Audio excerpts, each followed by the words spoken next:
अस्सलाम वालेकुम एवरीवन। सारे ठीक ठाक। अच्छा जी, आज तो ग्रुप में बड़ी लड़ाई भी हुई है। तो बहरहाल आमिर भाई जो हैं उनके लिए ख़ास तौर पे मैं ये वीडियो बना रहा हूँ ताकि इस थोड़े से स्कैल्पिंग सिस्टम को समझ लें। ये एक इंडिकेटर है स्कैल्पिंग के लिए। M15 के ऊपर यूज़ करते हैं ज़्यादातर इसको। इसको समझना इंतहाई आसान है, इसमें कोई ऐसी फ़िक्र वाली बात नहीं है। इसमें सिर्फ दो बातें इन्होंने सिंपल कर दी हैं, बहुत ज़्यादा सिंपल है ये इंडिकेटर।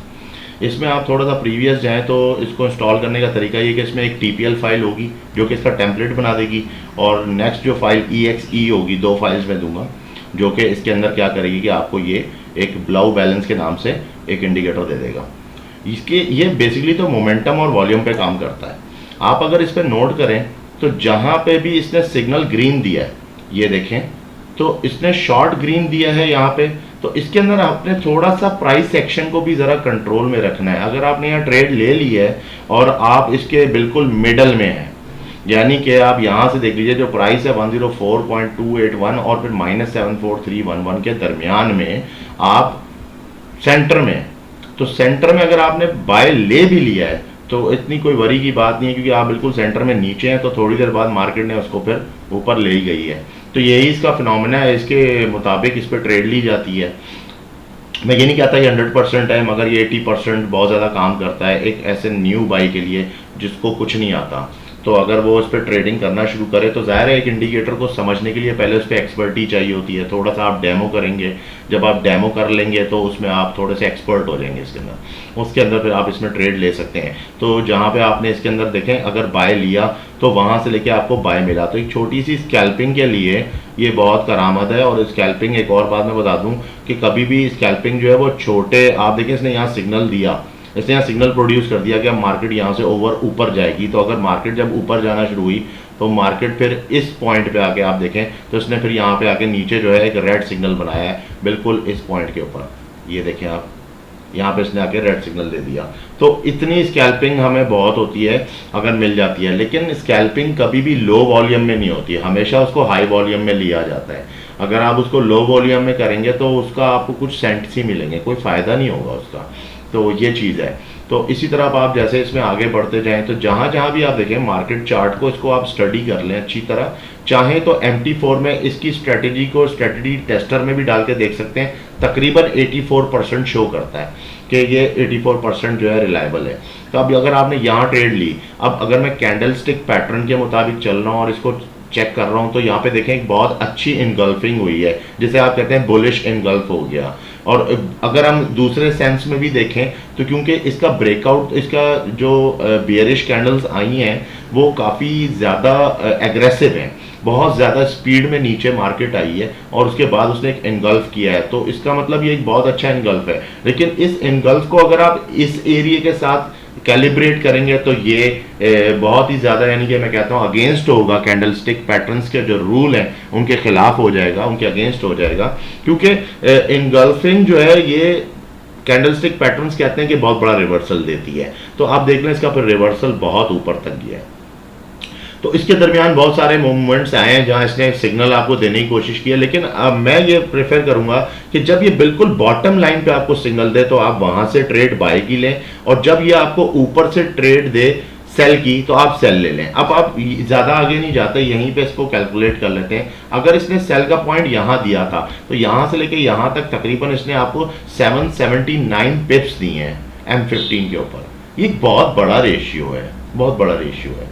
तकरीबन 0.01 की छोटी ट्रेड भी लेंगे तो तकरीबन $5 to $6 तो आपको ये दे देगी आराम से।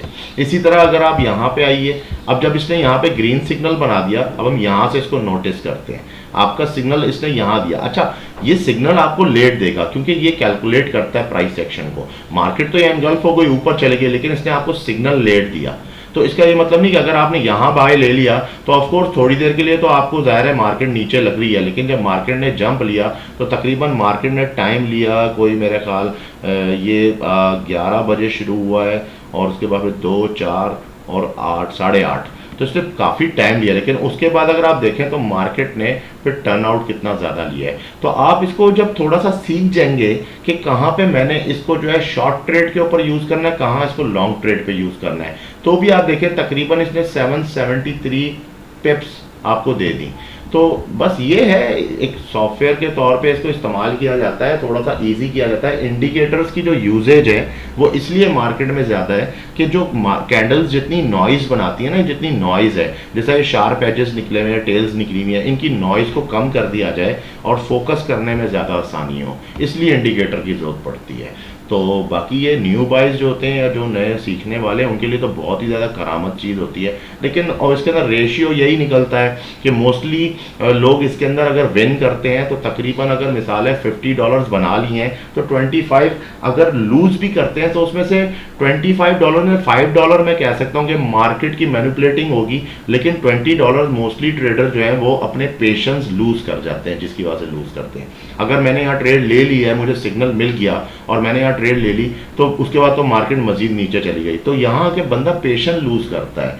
जब यहाँ से थोड़ी सी ऊपर गई फिर नीचे आई, तो मार्केट में ये चीज़ है कि अब जब जाहिर सी बात है इतनी बड़ी कैंडल जब फॉर्म होगी बेरिश, उसके बाद रिट्रेसमेंट हुई ना, तो अगर वो इतनी बड़ी बेरिश देखेगा तो अगला बंदा जो है वो फॉरेन ट्रेड को कट कर देगा और वो बोलेगा बस यार ये तो गलत हो गया, ये इंडिकेटर सही नहीं चल रहा। हालांकि अगर आप थोड़े से पेशेंस में रहें और ये सोच के हमेशा ट्रेड लिया करें कि यार मैंने $10 $20 गंवाने आया हूँ, मैं अब इसको लूज करूंगा, I am here for losing money, तो जब आपकी ये साइकोलॉजी होगी तो ऑटोमेटिकली पेशेंस के बाद आपको पता लगेगा कि मार्केट कितनी ऊपर गई है। इसमें बहुत सारे टाइम पीरियड्स हैं, वहाँ अगर हम इसको कहीं कहीं चेक करते हैं, लेट्स सपोज ये सिग्नल आ रहा है सेंटर में और ये सिग्नल भी आ रहा है सेंटर में, लेकिन आप देखें कि ये सेशन कौन सा है, तो ज़रूरी नहीं है कि इसी इंडिकेटर के ऊपर आपने डिपेंड करना है, आपके ने इसके साथ और सारी चीज़ों को भी अटैच करना होता है। आपने टाइम सेशन देखना होता है कि इसको मार्केट में टाइम सेशन जो है वो लंदन चल रहा है, वो यूएस चल रहा है, तो अगर उसमें वॉलीटैलिटी है या फिर कोई न्यूज़ कमिंग, जब कोई न्यूज़ कमिंग होती है तो उस वक्त आपको हाई लोज मिलेंगे,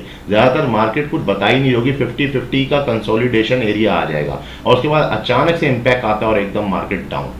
तो ये चीज़ें अगर ये थोड़ा सा इसमें आप प्रैक्टिस करेंगे तो इंशाल्लाह ये आपको बहुत बेहतर समझ में आएगा। तो बस इतना सा था फिलहाल, इसको इंडिकेटर को शेयर किया आप लोगों के साथ, इसको चलाओ, आप लोग चला के देखो, समझ में आता है। और भी बहुत सारे इंडिकेटर्स हैं, अब देना शुरू कर दूंगा आहिस्ता आहिस्ता, जैसे जैसे मुझे टाइम मिल रहा है मैं देता जा रहा हूँ। तो फिर उसमें जो भी आपको मकसद सूटेबल हो, हर ट्रेडर का एक अपना स्टाइल है, वो अपने स्टाइल से ट्रेडिंग करता है और हर इंडिकेटर हर ट्रेडर के स्टाइल के मुताबिक डिज़ाइन होता है। तो ज़रूरी नहीं है कि अगर ये इंडिकेटर मुझे पसंद आ रहा है तो सामने वाले को भी पसंद आए, ये ज़रूरी नहीं है। और ये भी ज़रूरी नहीं है कि ये कोई प्रॉफिटेबल कोई मशीन है जो आपको बहुत ज़्यादा प्रॉफिट दे देगी।